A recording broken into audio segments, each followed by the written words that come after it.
A very good evening. You're watching Primetime News on TV1, live and direct from our Newsfirst studios in Colombo. Bringing you the news, I'm Jadabdin. And I'm Naveksha Gunasekara. Here are your headlines for tonight.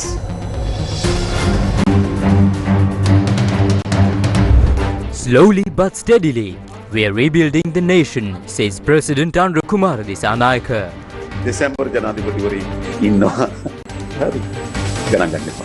Yathārthaye කුමක්ද? Semin ඒත් ස්ථාවරව අපි අපේ රට ගොඩනගනවා. New Chief Justice vows to restore public trust. Tirukkovil cemetery excavated in murder probe. Koskoda shooting claims life of young man. Bill to revoke special privileges of former presidents gazetted. Attempt to disrupt Sevenagala sugar factory fails. And on to those stories in detail. In your top story this evening, Sri Lanka President Kumar Disanayake, speaking in the Maldives, said that slowly but steadily the country is being rebuilt. Addressing a gathering of Sri Lankans, the President stated that the government is committed to preserving the trust placed in it by the people and is working towards building a prosperous nation.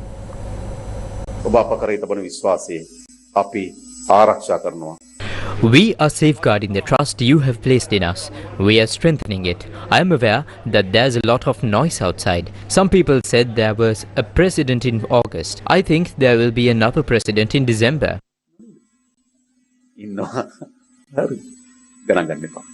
Don't take those seriously. All of that reflects political failure, driven by uncertainty about the power of defeat. But when you strip away those statements, the reality is different. And what is that reality? Slowly but steadily, we are rebuilding the country. This gathering, held at the auditorium of the National University of the Maldives, was organized by the Sri Lankan High Commission in the Maldives. The President clarified the ongoing process to uphold the rule of law. We have no desire to take personal revenge on anyone, but we do have a sincere intention. Every citizen in our country must be subject to the law, not above it. People should fear the law. They should be afraid to engage in corruption. They should be afraid to take bribes. But what happened in our country? Massive corruption turned into a tool for accumulating vast wealth and rising above the law. We must build a state where everyone is equal before the law. Let me say this clearly. Not just avoiding bribes. We are making Sri Lanka a country where people are afraid to even think of taking a bribe. The head of the prison department has been taken into custody. The head of immigration has been taken into custody. A team from the Department of Motor Traffic has been taken into custody, as well as in customs. The Inspector General of Police has been taken into custody. I saw in reports that a former Navy commander has also been taken into custody. Why? Because all of them once stood above the law. They manipulated the law to suit their own interests. But we are enforcing the law without bias or hierarchy. The next major focus is to eliminate the corruption that has plagued our country's key political institutions. I give you this assurance. As President, along with this cabinet and this parliament, we will build a government that for the first time will not steal a single cent of public money. We have already put a stop to the bribery, corruption and destruction that had deeply infiltrated our political institutions. මහජනගේ මුදල සතයක් හොරකම් කරන්න නැති ආණ්ඩුවක් හදලා දෙන පළමු වතාවට මුළු මනින්ම දේශපාලන අධිකාරිය වෙලිලා තිබුණු අල්ලස දූෂණය නාස්තිය අපි නතර කරලා තියෙනවා. President Kumar Disanayake stated that maximum effort is being made to strengthen the country's reserves without resorting to further commercial borrowing. අපි තා ඉක්මනින් විශේෂයෙන්ම චීනය ඉන්දියාව සහ ජපානය We are moving swiftly, especially with investments and development projects from China, India and Japan. Most of these will be launched before the end of this year. The next crucial factor is our need for dollars. I'm happy to say that Sri Lanka is now generating foreign exchange from multiple sources. This year, Sri Lankan migrant workers have sent back the highest amount of remittances in our history. The second major source is tourism. This year will mark the highest number of tourist arrivals and the highest dollar earnings from tourism in Sri Lanka's history. Third is export income. I believe 2025 will be the year Sri Lanka earns the highest export revenue. We've opened letters of credit for vehicle imports worth $1.2 billion. That's already in motion. This reflects a key indicator of economic stability. Fourth is foreign direct investment. So far this year, we've received $563 million in FDI through the BOI. Compared to last year, that's a 101% increase, more than double. All of this has come in just 6 months. We've also approved 4 new projects in the port city worth $1.4 million. Let me tell you something. For a long time, the government's account was in overdraft, deep in debt. But now, not only do we have dollar reserves, the central bank is maintaining reserves worth trillions of rupees. We have reserves. What we had before was a deficit. This government has also maintained the highest single-digit interest rate for the longest period in recent history, a very important economic indicator. Currently, our foreign reserves stand at $6.3 billion. We expect to exceed $7 billion by the end of this year. Some people are trying to stir fear about 2028, saying the country will collapse. It won't. Remember this, Sri Lanka will not collapse in August. We've carefully calculated everything. Under our debt restructuring program, there is no major repayment burden in the starting year, only a small amount. From 2028 to 2031, we won't have to pay large debt installments. We've restructured our debt. The next significant increase will come in 2032. This means we have about 6 years to prepare ourselves well to manage future repayments. We are doing everything we can to strengthen our dollar reserves and improve our repayment capacity without taking on more commercial loan. It was commercial debt that pushed us into this crisis. That's why people say 2028 will be a problem, but it won't. I'm telling you, we've accepted the risk. We know what needs to be paid in 2028. We've already entered all this data into our financial systems. If we take a loan today, we can already see how much we will need to repay in 2040. We only borrow if we know we can repay it by 2040. For 2025, we expect a revenue of 4.5 trillion rupees. This year, for the first time, government revenue will exceed the estimated target. Customs has already earned 80 billion rupees more than expected. The excise department has increased its revenue by 103% in the first 5 months. We are generating income. This government will not collapse.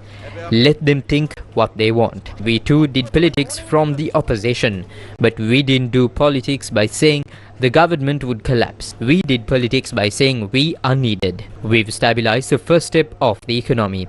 It's stable. There is hope. Investors are coming. අපි පළමු පියවර ස්ථාවර කළ තියෙනවා ආර්ථික. ස්ථාවරයි. බලාපොරොත්තු තියෙනවා. ආයෝජකයන් එනවා. Chief Justice Preeti Padman Surasena emphasized the importance of delivering an efficient and effective service through the judicial system while strengthening public trust in the judiciary. He made these remarks upon assuming duties as the Chief Justice. Judges of the Supreme Court and Court of Appeal, along with judges from the High Courts, District Courts and Magistrate Courts, as well as senior legal professionals, were present at the occasion where the new Chief Justice officially assumed duties. Addressing the official ceremony, Chief Justice Preeti Padman Surasena said that delivering an efficient judicial service is essential to strengthening public trust in the judiciary. He noted that corruption and irregularities occurring in certain court offices should be eliminated through the digitalization of judicial processes. Therefore, he emphasized that steps are being taken to accelerate the digital transformation of the judicial system and that the government has committed to providing the necessary resources to support this initiative. The Chief Justice further said that he has already initiated discussions with several key stakeholders, including the Minister of Justice and the President of the Bar Association of Sri Lanka, to ensure the swift implementation of these reforms. He added that digitalization would offer significant convenience to both the public seeking judicial services and legal professionals. Expressing pride in having entered the legal profession without a family background in law, Chief Justice Surasena said he was honored to be appointed as Sri Lanka's 49th Chief Justice. He extended his gratitude to the President and the Constitutional Council for nominating him to the position. In conclusion, Chief Justice Surasena called on the legal community to join hands with him in delivering an effective judicial service to the public. An excavation was launched at a cemetery in the Thirukkovil area based on information uncovered during an investigation into Iniyabharati and aid to former State Minister Sivanesadurai Chandrakanthan, also known as Pilyan, who is currently in detention. Police stated that no human remains were found during the digging conducted this afternoon.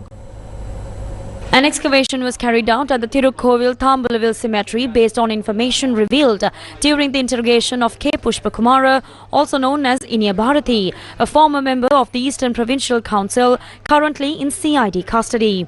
According to police, the search was initiated following claims that the body of a 23-year-old man, allegedly murdered in 2008, had been buried at the cemetery. The information surfaced during questioning of Inya Bharati. Another individual, said to be an aide to Inya Bharati, is also in custody. Investigations have revealed that this person may have directly assisted in the murder. Police conducted the excavation after bringing the suspect to the site to help identify the burial location.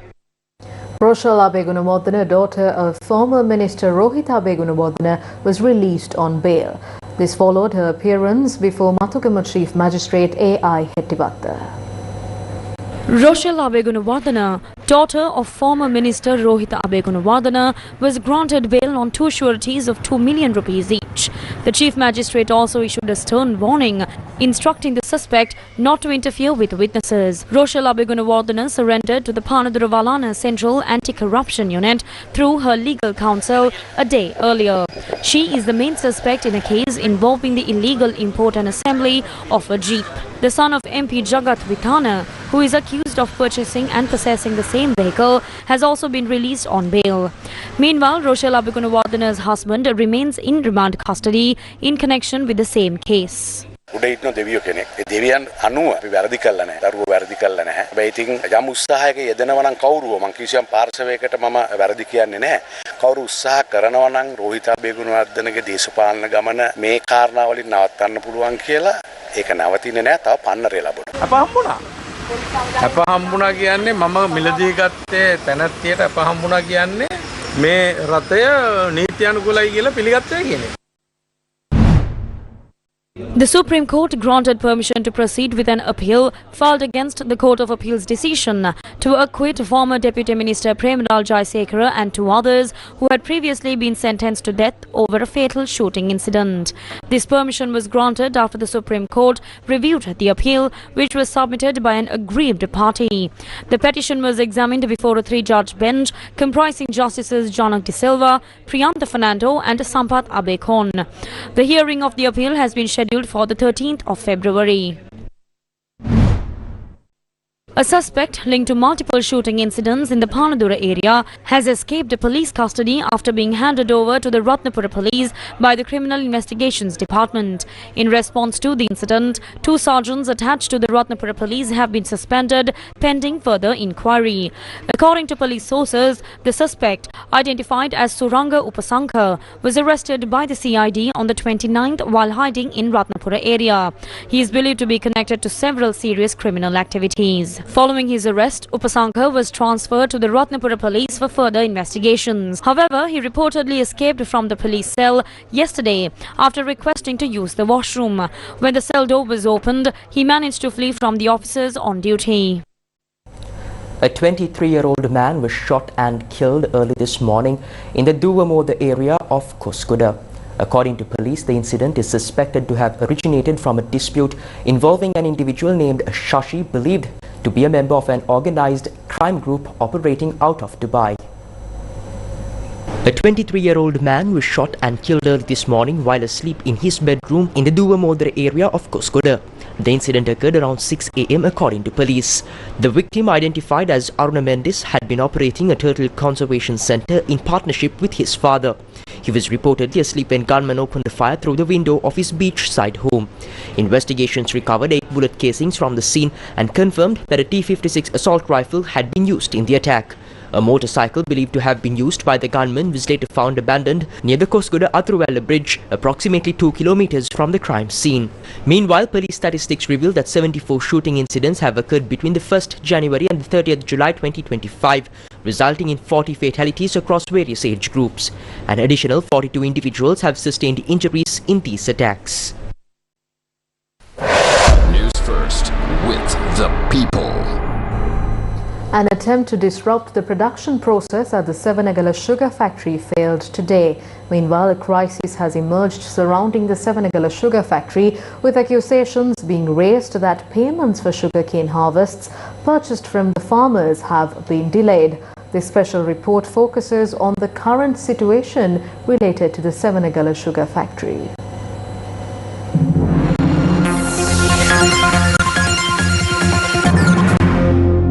Protests have been held repeatedly over the past few days, with accusations that payments have not been made for sugarcane stocks purchased from farmers. This morning, a stock of approximately 4.5 tons of sugarcane brought to the factory was found to contain a large black stone. A spokesperson for the Savanagala sugar factory stated that if this large stone had been fed into the cutting machinery along with the sugarcane, it could have caused damage to the equipment and halted sugarcane production.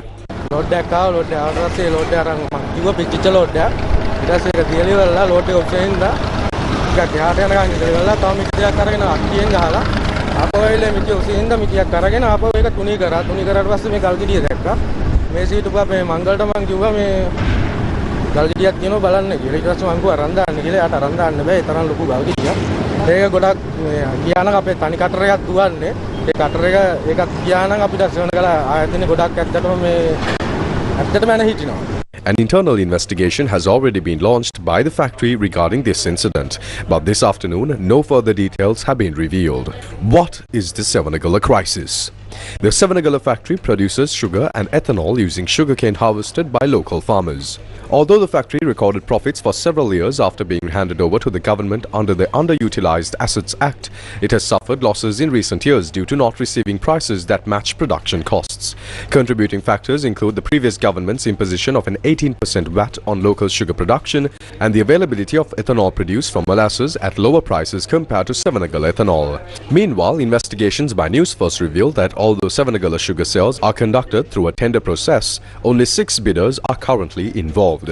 Despite the factory operating at a loss, it has been compelled to sell its products at prices determined by these 6 bidders. The price of sugar has risen to 236 rupees per kilogram, and ethanol prices have increased from 485 rupees to 800 rupees per litre, creating complications in the sale of Savanagala products. Currently, the factory holds 2,000 metric tons of sugar and 350,000 litres of ethanol in stock. The delay in payments to farmers for their harvests have occurred against this backdrop. What are the sugarcane farmers saying? A group of farmers from Siambalandua who supply sugarcane to the Palavatta, Hingurana, Savanagala and Atimale sugar factories staged a protest, highlighting that they have still not received payment for their harvests. අපේ සල්ලි ඕන අපට අපි මේ හොරා කාල සල්ලි ගත්තේ නැහැ හොරා කෑවෙත් නැහැ අත්තම කතාව අපට සල්ලි ඕන සතිය අඟහරුවා දෙනකොට අපි සල්ලි ගන්න බලාපොරොත්තු වෙන තමයි උගස් කපන්නේ උගස් කපලා අවසානයේ ගොවියන්ගේ සල්ලි ඉල්ලන්න යනකොට කියනවා අද සල්ලි දුන්නේ නැහැ කියලා මේ වවලා තියෙන උගස් වලට මොකද්ද කරන්නේ දැන් හෙට අනිත් වැස්සට පස්සේ මේවා සේර විනාශ වෙනවා ඒ විනාශ වුණාට පස්සේ කපන්න බැරි වෙච්චම අදින්න බැරි ඒ වියදම කවුද දරන්නේ. The national organizer of the Farmers' Struggle Movement, affiliated with the Frontline Socialist Party, also joined the protest. 2023 December මාසේ 13 වෙනිදා රනිල් වික්‍රමසිංහ මහත්තයා ගැසට් එකක් ගැව්වා වැට්බදු සංශෝධනය කරලා ඒ වැට්බදු සංශෝධනයේදී දේශීය සීනි කර්මාන්තයේ සදා 118ක වැට්බද්දක් එකතු කරා මෙන්න මේ වැට්බද්ද අවශ්‍ය කරන්න ඕන ඒ වගේම තමයි අනික් කාරණාව එතනෝල් නිෂ්පාදනය කිරීම සඳහා බඩේරුංගෝලයට බලපත්‍රයක් දීලා තිනවා මේක අවශ්‍ය කරන්න ඕනේ මේ දෙක කරන තාක්කල් මේ ගොඩ ගැහිලා තියෙන සීනි ටිකයි එතනෝල් ටිකයි විකුණ ගන්න පුළුවන් කමක් නැහැ. A group of Savanagala sugarcane farmers and tractor union representatives have been protesting in front of the Savanagala sugar factory for several days, highlighting the ongoing crisis. Yesterday, the Jana Regular Citizens Organization joined a 1-hour satyagraha in solidarity.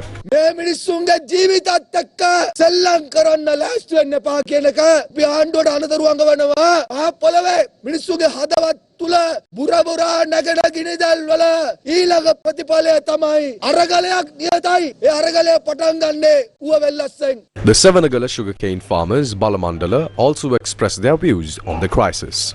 මේකේ කලින් හිටපු පාලකයෝ ගත්තු අදූරදර්ශී තීන්දුව මත මේ ආයතනය කඩාවැටීමට ලක් වුණා. ඒ කඩාවැටීම ලක්වීමේ හේතුව අද ඒකේ ඵල විපාකයේ විඳින සිද්ධ වෙලා තියෙන්නේ අහිංසක ගොවි ජනතාවට විශේෂයෙන්. අද වින්දිත බවට පත් වෙලා තියෙනවා අහිංසක ගොවි ජනතාව. ඒගොල්ල මේක විනාශ කරා කියලා අපේ විනාශයක් දැකලා තමයි අපි මේ වෙනත් ආණ්ඩුවක් අපි පත් කරගත්තා. ඇත්තටම අපි බලාපොරොත්තු වෙන ගොවියා මේ වැටලා තියෙන තත්ත්වය ගොවියා ගොඩ ගන්න. මේ වැටිච්ච ආයතනේ ගොඩ ගන්න. What do authorities say? Sevanagala කර්මාන්ත ශාලාව වෙත දැන් වෙනකොට අපි මේ අවුරුදු ජනවාරි මාසයේ ඉඳන් උග්ගස් metric. As of now, since January this year, the Sevanagala sugar factory has received 45,919 metric tons of sugarcane, approximately 46,000 metric tons, from 531 farmers. We have already paid 243.9 million rupees to them. While there are still payments pending, our standard practice has always been to pay in advance upon receiving the sugarcane and then settle the full amount within about a month. We have followed this process consistently, although there have been minor delays. Regarding the Tractor Owners Union, which handles transportation to the factory, we have paid 73.2 million rupees so far. We have paid in advance. We always make payments in 2 installments, an advance and the balance. While delays may cause difficulties for farmers and tractor owners, we are actively working to complete all payments. Currently, 205 million rupees remains to be paid to all parties. We are hopeful that within the next 2 weeks, we will be able to resolve this issue and move forward. තුල මේ ගැටලු විසඳගෙන අපිට ගමනක් යන්න පුළුවන් වෙයි කියලා.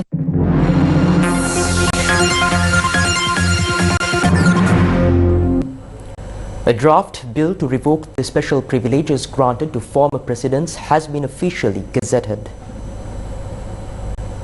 The purpose of the newly gazetted bill is to revoke the entitlements granted to former presidents under Act No. 4 of 1986. According to the provisions of the bill, if a former president or the widow of a former president has been provided with a residence or a monthly allowance prior to the effective date of the new legislation, such benefits shall no longer be paid. Additionally, the bill proposes to abolish all other privileges, including the monthly secretarial allowance, official transport, and any other facilities provided to former presidents or their widows. The monthly pension paid to the widow of a former president is also proposed to be discontinued. The bill clearly states that from the date of its enforcement, none of these entitlements or benefits shall be continued.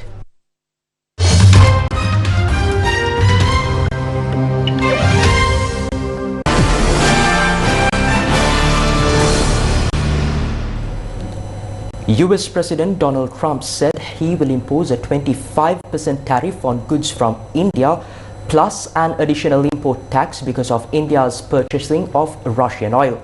The new tariffs were part of a flurry of trade activity that included a series of executive actions regarding Brazil, copper and shipments of goods worth less than $800 as well as reduced 15% tax on imports from South Korea, including its autos. It was all a prelude to Friday when Trump's new tariff regime is scheduled to start, an event the White House has portrayed as a testament to Trump's negotiating skills, even as concerns persist about the taxes hurting growth and increasing inflationary pressures.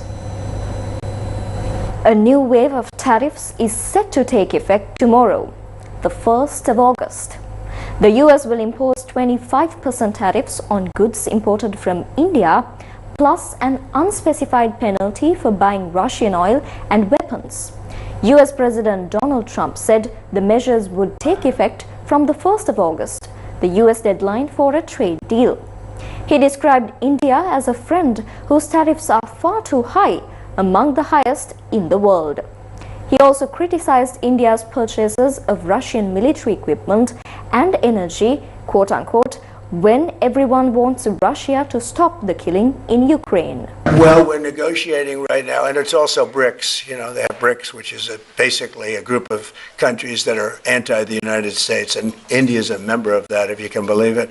It's an attack on the dollar, and we're not going to let anybody attack the dollar. So it's partially BRICS, and it's partially the trade, this trade situation. It's the deficit. We had a tremendous deficit. So, as you know, Prime Minister Modi is a friend of mine, but they don't do very much business in terms of business with us. They sell a lot to us, but we don't buy from them. You know why? Because the tariff is so high. They have one of the highest tariffs in the world. Now they're willing to cut it very substantially, but we'll see what happens. We're talking to India now. We'll see what happens. It doesn't matter too much whether we have a deal or whether we charge them a certain tariff. But you'll know at the end of this week. August 1st is a very big day for this country because money is going to pour into the United States like we've never seen before. Hours after US President Donald Trump announced a 25% tariff on Indian goods, New Delhi said it would take firm steps to secure the interests of farmers, entrepreneurs and MSMEs while continuing to engage in trade negotiations with Washington, D.C. India said it was committed to concluding a fair, balanced and mutually beneficial bilateral trade agreement.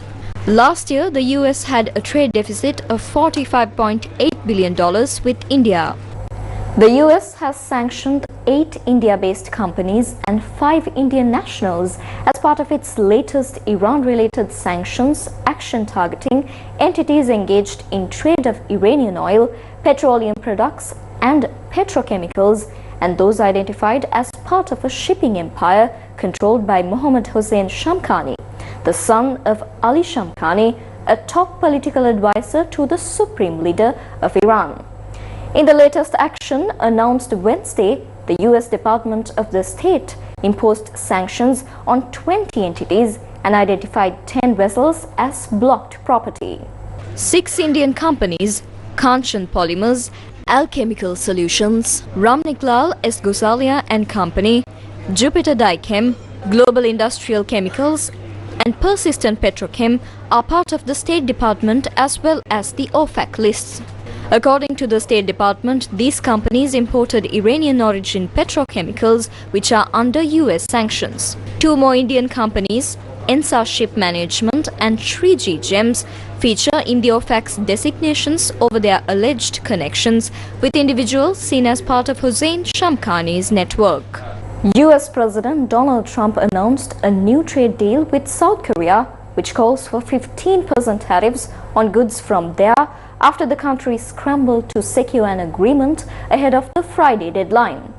The deal is that South Korea will give to the United States $350 billion for investments owned and controlled by the United States. Goods from South Korea briefly faced a 25% reciprocal tariff in April before Trump posed the levies impacting dozens of nations. The pause was set to expire on the 1st of August.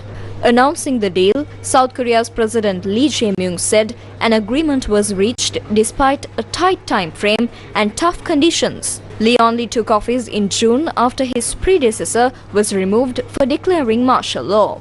Among the $350 billion fund, $150 billion will be dedicated to Shipbuilding Corporation, supporting Korean companies' entry into the US shipbuilding industry. The rest will go to semiconductors, secondary batteries, biologics and energy. The new tariff of 15%, however, is still higher than the 10% minimum tariff South Korea's and dozens of other nations' goods have faced since April. Even at current levels, Trump's tariffs have been taking a toll on South Korea's economy, with gross domestic product for the first quarter of this year unexpectedly contracting by an annual rate of 0.1%, the first negative reading in 4 years. A 25% tariff would have made the economic pain even more acute. It's a dilemma facing each of America's trading partners. Given to Trump's demands to get off his August 1st quote-unquote worst offenders tariff list, or stand your ground and face potentially crippling import duties. The general understanding for months has been that tariffs won't go back to where they were before Trump's second term. But now heads of state are grappling with the fact that they probably won't stay at current levels either come Friday. For example, Trump increased tariffs on Brazilian goods by 40 percentage points to 50% on Wednesday after its president Luiz Inácio Lula da Silva refused Trump's demands to end its trial against right-wing former president Jair Bolsonaro. Goods from the European Union and Japan, with which Trump announced recent trade agreements, also will face 15% tariffs on Friday. Those agreements included relief from sectoral tariffs in place or threatened, including on autos and pharmaceuticals. A day after announcing 25% tariffs on imports from India, US President Donald Trump has dropped another bombshell. Hitting out at India and Russia, he has said he does not care about New Delhi's dealings with Moscow and that the two, quote-unquote, can take their dead economies down together. He said, quote, "I don't care what India does with Russia. They can take their dead economies down together for all I care. We have done very little business with India. Their tariffs are too high, among the highest in the world. Likewise, Russia and the USA do almost no business together. Let's keep it that way." End quote. Since the war in Ukraine began, the Western powers have repeatedly scoffed at India buying Russian oil. External Affairs Minister Dr. S. Jaishankar has articulated the Indian position on this subject and said it was merely trying to get the best deal for its citizens. Former Foreign Secretary Ravinatha Aryasinghe says Sri Lanka faces limited strategic leverage in current trade negotiations, emphasizing the need for consistency and domestic preparedness over political shortcuts. He was speaking at a forum titled Geopolitics and International Trade, a Sri Lankan Perspective in Colombo. The event was organized by the Centre for Law and Security Studies. Do you believe that we have enough strategic leverage with US to reverse or soften these measures? Of course, we will get to know on 1st of August, hopefully. Do we have anything to bring it to the table, like, or the story is a begging ball saying that, okay, we have defaulted, give some tariff relief? Or do we have really any leverage that we can really put on the table and say, look, we are open for a negotiation? I guess if you're asking whether there is anyone can pick up a phone and do a Machang Trump kind of call and fix this, I think that might not be possible. And also, I guess there's no point talking to anyone else actually, because actually most of the decision making, the style of decision making is very personalized. The first thing we need to kind of get our minds around is, what does softening mean? Does softening mean 30 coming to 25 or 20 or less? Or is softening meaning that we are going, that's in absolute terms, is it that we are going to comparatively with our other competitors have some space? The third aspect which we wouldn't know and must worry about in future is what are going to be, what might be knock-on effects, secondary tariffs, which could be imposed on raw materials which go into our products. But I think on the strategic leverage aspect, there is some difficulty in dealing with this particular situation, because it is a single plane issue. It is on trade. So you don't have too much leverage. The EU's GSP Plus has some leverage. You get your Human Rights Act together, then you will have what is there. Here, that opportunity is not there. Thankfully, the human rights issue is not there. And that is, from a Sri Lankan perspective, something which, given the prominence the US was playing in the early period, that is somewhat a salvation. Now, in the past, always, the US-Sri Lanka relationship has been either we are with them or we are against them. We never have been able to get it to a point which was sustainable. And the US also, it's not necessarily our fault. I think the US also has been all over the place. Sometimes, you know, they've kind of come to us direct. Sometimes they've used us as a secondary to India.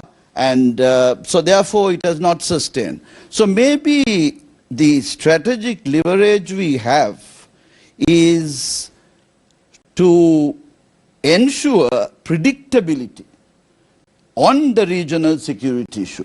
And when I mean predictability, I don't mean that we must bandwagon with the United States.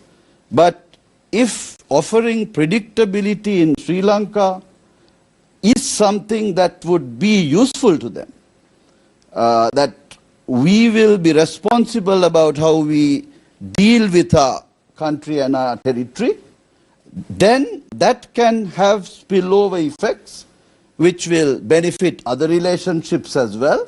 And eventually it will benefit Sri Lanka as well, because we won't have to be doing this juggle of, playing games. We must win the respect of all our interlocutors that there is something predictable about Sri Lanka's foreign policy, that what is today will, all things being equal, be the same tomorrow. So I think that is the strategic leverage we could use to try to ensure that we get a fair shake. I would also pay a lot of attention to looking at what do we do as a reaction domestically. So you need to kind of prepare the industry, you need to prepare your markets, you got to prepare your alternatives, and are we there? Geopolitics and International Trade, a Sri Lankan perspective, organised by the Centre for Law and Security Studies, a high-level forum brought together global voices and local experts to explore Sri Lanka's role in a shifting geopolitical and trade landscape.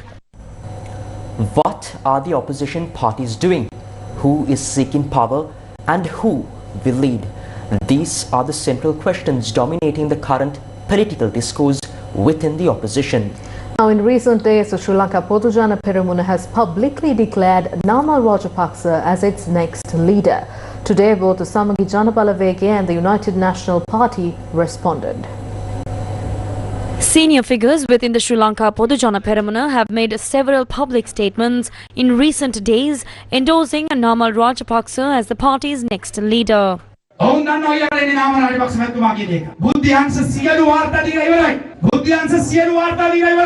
මාකෝස්ලට මොකද්ද නොකිව්වේ? ඇඳගන්න යට ඇඳුමේ පවා බිරිඳ සිරදාන සිරප්පු දෙක පවා අනිදියා ගන්න ඇඳ පවා පෙන්වන්න පටන් ගන්නවා. හැබැයි මාකෝස්ගේ පුතා නෙවෙයිද දැන් ඒ රටේ ජනාධිපති?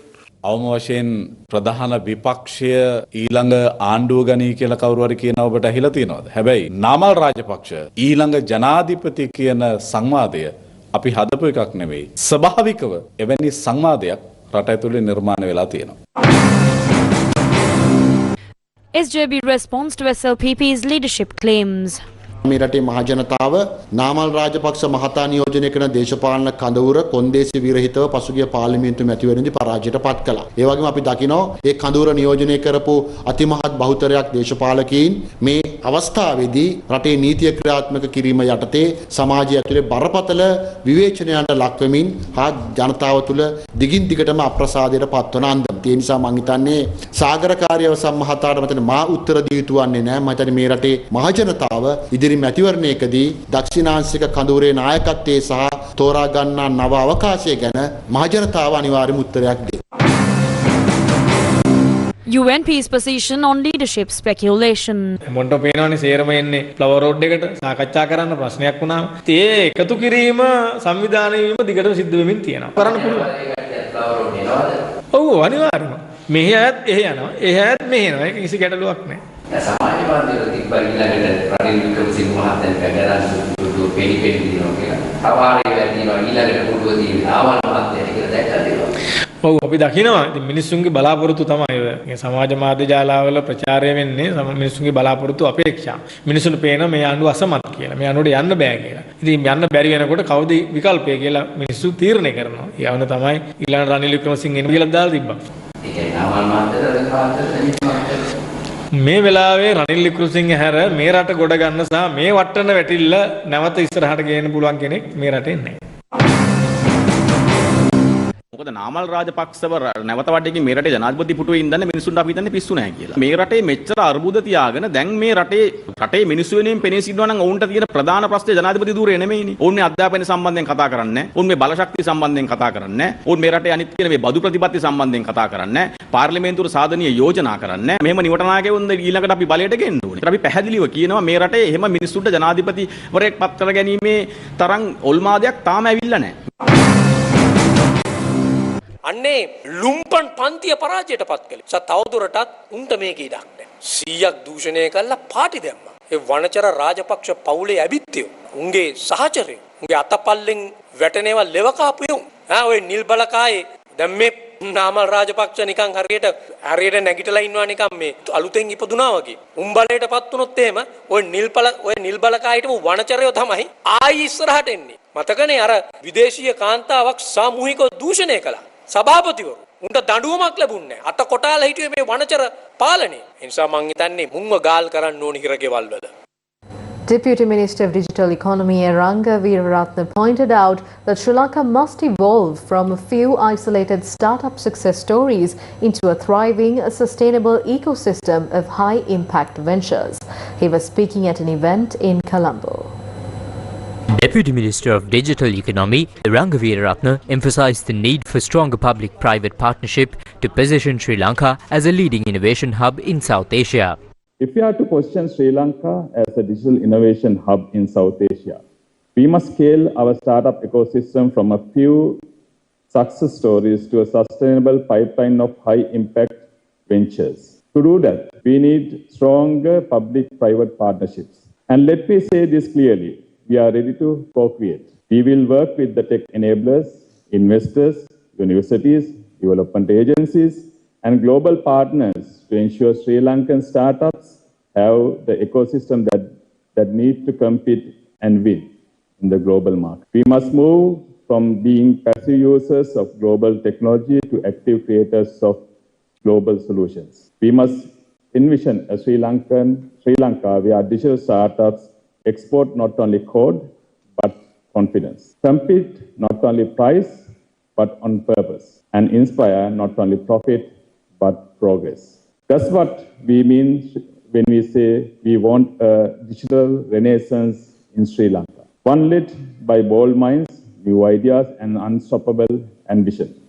Dr. Hans Vijaysurya, chairman of the Information and Communication Technology Agency, says the Sri Lankan government is actively working to unlock the full potential of the country's startup ecosystem by removing barriers that hinder growth and investment. So the government of Sri Lanka is actually focusing on specific unlock opportunities to remove any shackles that our startups have or the investors in our startups have in terms of growing the businesses at a global level and grow rapidly. So it's all about unlock because I think the fundamental potential of our people, of our talent is very much there. We would also move to encourage both the venture capital funds, the incubators, accelerators to embellish and enrich and nourish the whole ecosystem. So there are many stakeholders here and it's the role of the government to take away those obstacles which exist and also to empower and embolden all the players in this ecosystem.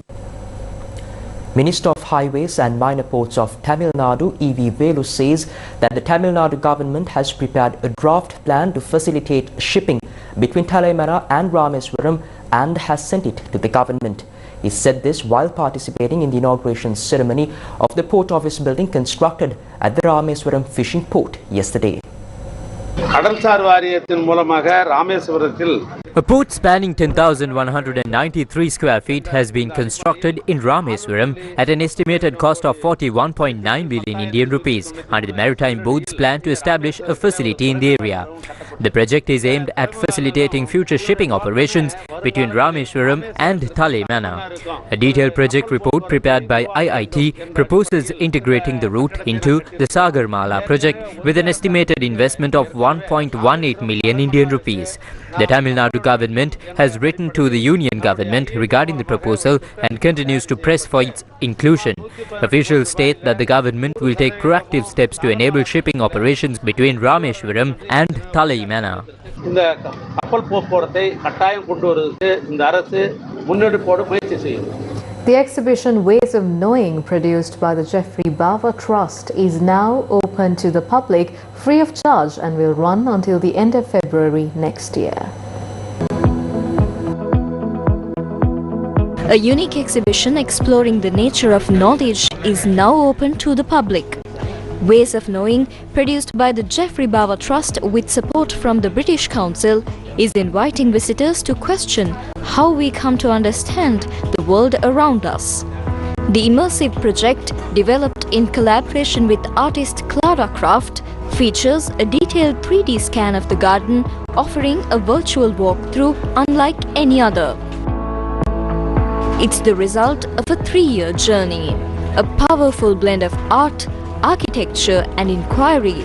Ways of Knowing invites us all to reflect on the ways we perceive and interpret the world.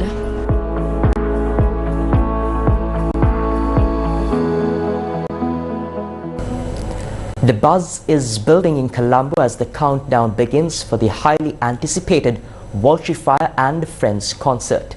Just days ahead of the show, two of the event's international superstars have already touched down in the city. Legendary reggae singer Diana King and hitmaker Kevin Little. Presented by Yes 101 and Legends 966, the live show will be the centerpiece of the launch weekend for the new City of Dreams.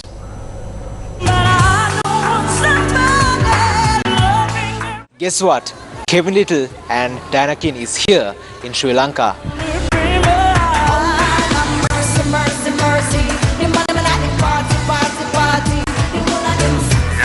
Kevin Little, Sri Lanka again, Colombo. Yeah, so it's good to be back. My second time. I'm excited to be here to sing for you again.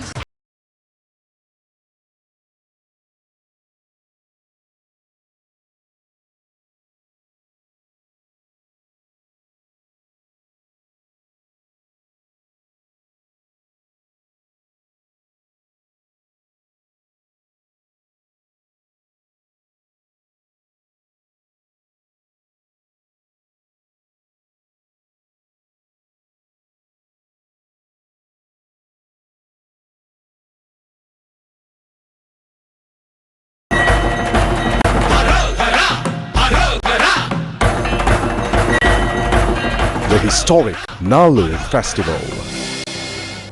Today marks the third day of the annual Grand Festival at the historic Nallur Kandaswamy Kovil in Jaffna.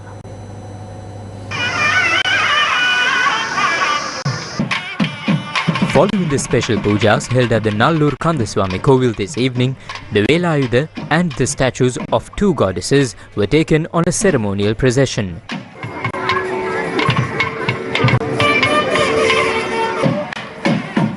A large number of devotees gathered at the Kovil premises to witness today's festival.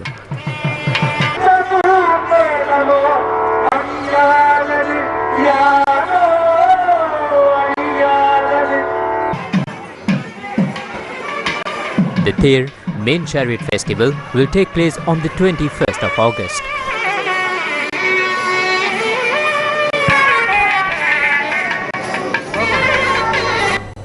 And that's a wrap of your news for tonight. Thank you for watching. Good night.